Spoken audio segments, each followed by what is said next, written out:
Finance, stock market ఈ పేర్లు వినగానే చాలామందికి ఏదో తెలియని గందరగోళం మొదలవుతుంది కదా.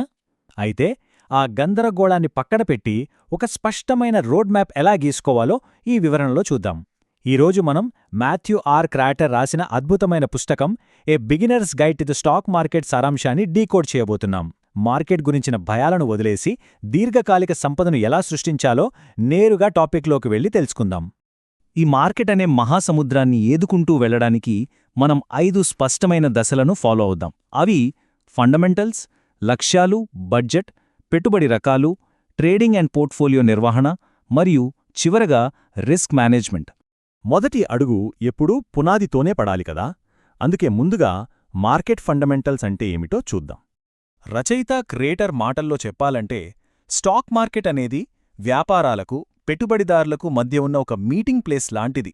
అసలు స్టాక్ లేదా షేర్ అంటే ఏంటి? సింపుల్గా చెప్పాలంటే ఒక కంపెనీలో మనకున్న చిన్న యాజమాన్య హక్కు. ఈ సర్టిఫికెట్ ద్వారా ఆ సంస్థ ఆస్తులు, లాభాల్లో మనక్కూడా కొంత హక్కు లభిస్తుందన్నమాట. అసలు ఈ షేర్లు ఎలా పుడతాయి అనుకుంటున్నారా? ఒక కంపెనీ తన భవిష్యత్ అవసరాల కోసం లేదా వ్యాపారాన్ని విస్తరించడం కోసం డబ్బు సేకరించాలనుకున్నప్పుడు ఇలా షేర్లను జారీ చేస్తుంది. ఆ షేర్లను కొన్నవాళ్లు ఆటోమేటిక్గా అందులో వాటాదారులు అయిపోతారు. భవిష్యత్తు లాభాల్లో భాగస్వాములవుతారు. ఇక్కడ మనం ఇంకో ముఖ్యమైన విషయం తెలుసుకోవాలి. అదే ప్రైమరీ, సెకండరీ మార్కెట్ల మధ్య తేడా. ప్రైమరీ మార్కెట్ అంటే కంపెనీ తొలిసారిగా షేర్లను నేరుగా పబ్లిక్కి అమ్మడం. ఇక సెకండరీ మార్కెట్ అంటే ఆ కొన్న షేర్లను పెట్టుబడిదారులు తమలో తాము కొనుగోలు, అమ్మకాలు జరుపుకునే ప్రదేశం. డిమాండ్, సప్లై ఆధారంగా ఈ సెకండరీ మార్కెట్ నడుస్తూ ఉంటుంది. ఇక రెండవ దశకు వస్తే అదే లక్ష్యాలు నిర్దేశించుకోవడం మరియు బడ్జెట్ వేసుకోవడం. ఏదైనా సరైన ప్లానుంటేనే కదా సక్సెస్ అయ్యేది. పెట్టుబడి పెట్టే ముందు ఒక గోల్డెన్ రూల్ గుర్తుంచుకోవాలి. కోల్పోయినా మన రోజువారీ జీవితం మీద ఎలాంటి ప్రభావం పడని డబ్బును మాత్రమే పెట్టుబడిగా పెట్టాలి. అత్యవసర ఖర్చులను, సేవింగ్స్ను పక్కన పెట్టిన తర్వాత మిగిలిన డబ్బుతో మాత్రమే స్పష్టమైన పెట్టుబడి బడ్జెట్ సిద్ధం చేసుకోవడం చాలా ముఖ్యం. సరే, బడ్జెట్ రెడీ అయింది. ఇప్పుడు మూడవ దశలోకి అడుగు పెడదాం. అదే పెట్టుబడి రకాలు. ఎందులో ఇన్వెస్ట్ చేయాలనే ఆప్షన్స్ చూద్దాం. ఈ పుస్తకంలో ప్రధానంగా 4 రకాల పెట్టుబడుల గురించి వివరించారు. ఓనర్షిప్ ఇచ్చే స్టాక్స్, సంస్థలు లేదా ప్రభుత్వాలకు మనమిచ్చే లోన్స్ లాంటి బాండ్స్, అలాగే తక్షణ డైవర్సిఫికేషన్ ఇచ్చే mutual funds, exchange traded funds. ఈ ఫండ్స్ ద్వారా ఒకేసారి అనేక కంపెనీల్లో పెట్టుబడి పెట్టి రిస్క్ను అమాంతం తగ్గించుకోవచ్చు. పెట్టుబడి ఎంపికలో 2 మార్గాలున్నాయి. ఫండమెంటల్ అనాలిసిస్ అంటే ఒక కంపెనీ ఆరోగ్య పరిస్థితి, పనితీరు, లాభాలను మైక్రోస్కోప్ పెట్టి చూడడం లాంటిది. మరొకటి టెక్నికల్ అనాలిసిస్. ఇది అచ్చం ఒక షెర్లాక్ హోమ్స్ లాగా ట్రేడింగ్ వాల్యూమ్స్, ధరలు ఎలా మారుతున్నాయి అన్న ప్యాటర్న్స్ను పట్టుకుని విశ్లేషించడం. ఇప్పుడు 4వ దశ, మార్కెట్లోకి ఎలా ఎంటర్ కావాలి? అసలు ట్రేడింగ్, పోర్ట్ఫోలియో నిర్వహణ ఎలా చేయాలి? స్టాక్స్ కొనడం ఎలాగో స్టెప్ బై స్టెప్ చూస్తే, ముందుగా ఒక మంచి బ్రోకర్ను ఎంచుకోవాలి. తర్వాత డీమ్యాట్ లేదా ట్రేడింగ్ అకౌంట్ ఓపెన్ చేయాలి. ఆ తర్వాతే ఏ స్టాక్స్ కొనాలో, ఏవి అమ్మాలో బ్రోకర్కు ఆర్డర్ ఇవ్వాలన్నమాట. ప్రాసెస్ వినడానికి చాలా సులువుగానే ఉంది కదా. అయితే ఈ ఆర్డర్ ఇచ్చేటప్పుడు 2 ముఖ్యమైన పద్ధతులున్నాయి. మొదటిది మార్కెట్ ఆర్డర్.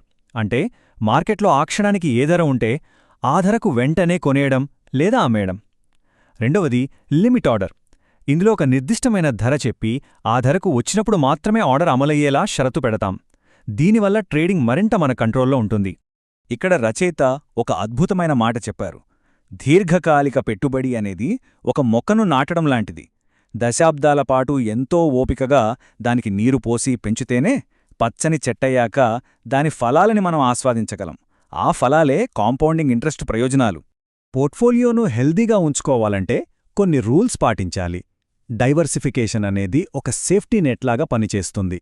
అలాగే రీబ్యాలెన్సింగ్ అంటే ఒక మంచి డైట్ ప్లాన్ లాగా అవసరమైనప్పుడు మన ఆస్తులను అడ్జస్ట్ చేసుకోవడం. ఇంకా పోర్ట్ఫోలియో మానిటరింగ్. ఇది మనం రెగ్యులర్గా చేసుకునే హెల్త్ చెకప్ లాంటిదన్నమాట. కాలానుగుణంగా పెట్టుబడుల పనితీరును గమనిస్తూ ఉండాలి. చివరిగా 5వ దశకి వచ్చేశాం. అదే రిస్క్ మేనేజ్మెంట్ మరియు తప్పులను ఎలా నివారించాలి.